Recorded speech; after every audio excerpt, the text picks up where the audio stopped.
के धन्य हैं धन्य सुरदत्त धन्य ग्राम में जानिए जहाँ जन्मे गुरु भक्त भक्ति प्रभाव मिली चकल धर्मदास की पीर कोट जन्म के गुरु से सतगुरु मिले कबीर। बोलो जयकारा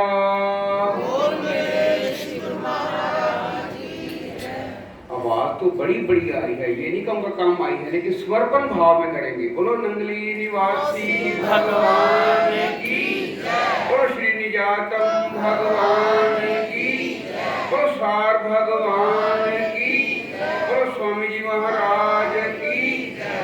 धन्यवाद। मैं पहले तो धन्यवाद करूंगा कि मंच से आदेश हुआ,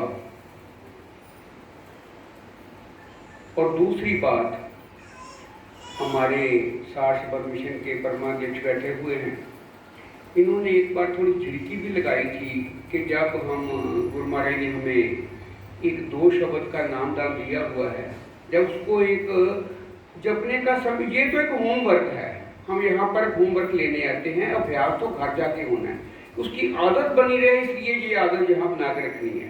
तो हमारे भाई जी ने झिड़की मारी थी कि भाई मोबाइल हम सबके पास है, बच्चों के पास है, बड़ों के पास है, लेकिन कम से कम जब हम इस विधिवत बैठते हैं तो सब तो साइलेंट पे लगा लें या बंद कर लें।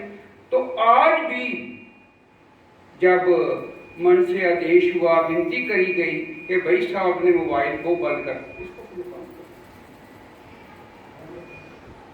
तो फिर भी मोबाइल से घंटियां बजी। मोबाइल को पता है बेतार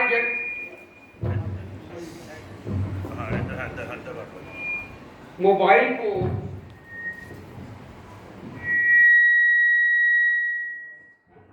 अगे हो जाना, माइक दे अगे हो जाना। हाँ बस ठीक।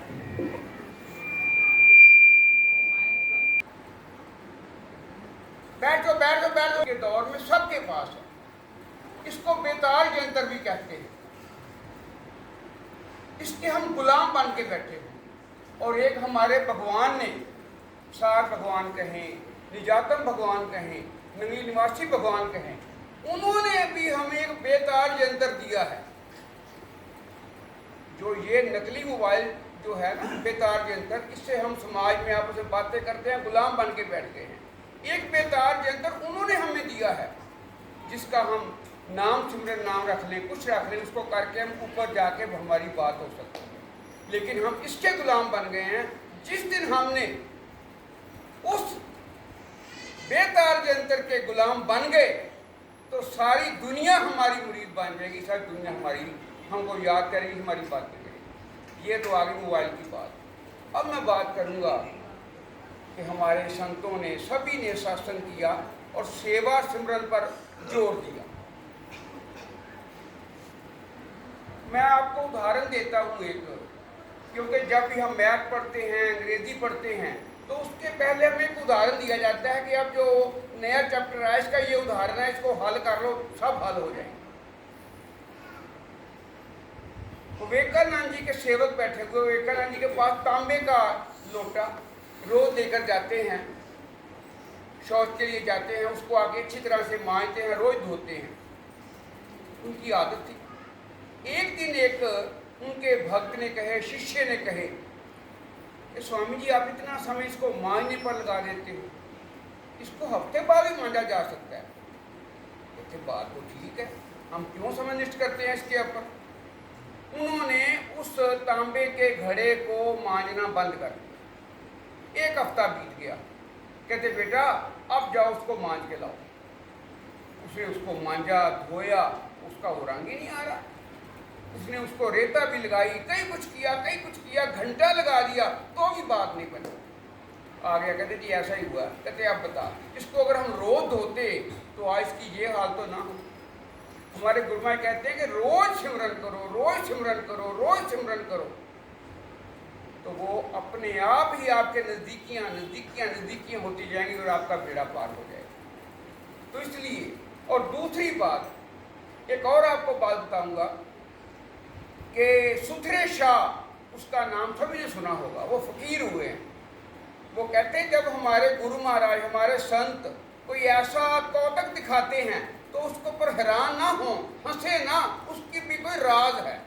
तो सुथरे शाह संगत में बैठे हुए हैं, चूल्हा मंगाया, चूल्हा जलाया, तवा रखा, तवे के ऊपर बड़ा एक मोटे का पेड़ा उसके ऊपर डाल दिया। अब मोटे पेड़े को खाना शुरू कर दिया। तो संगत के सभी जो सज्जन बैठे थे, जो नजदीक थे, बोले महाराज इतनी जल्दी क्यों कर रहे हैं, थोड़ा पक तो लेने दो। उन्होंने क्या कहा वहां पर कि अख फरकनी ना मिले, मुंह च रहे गरा, लख लान सुथरा जो दमदा करे उसा।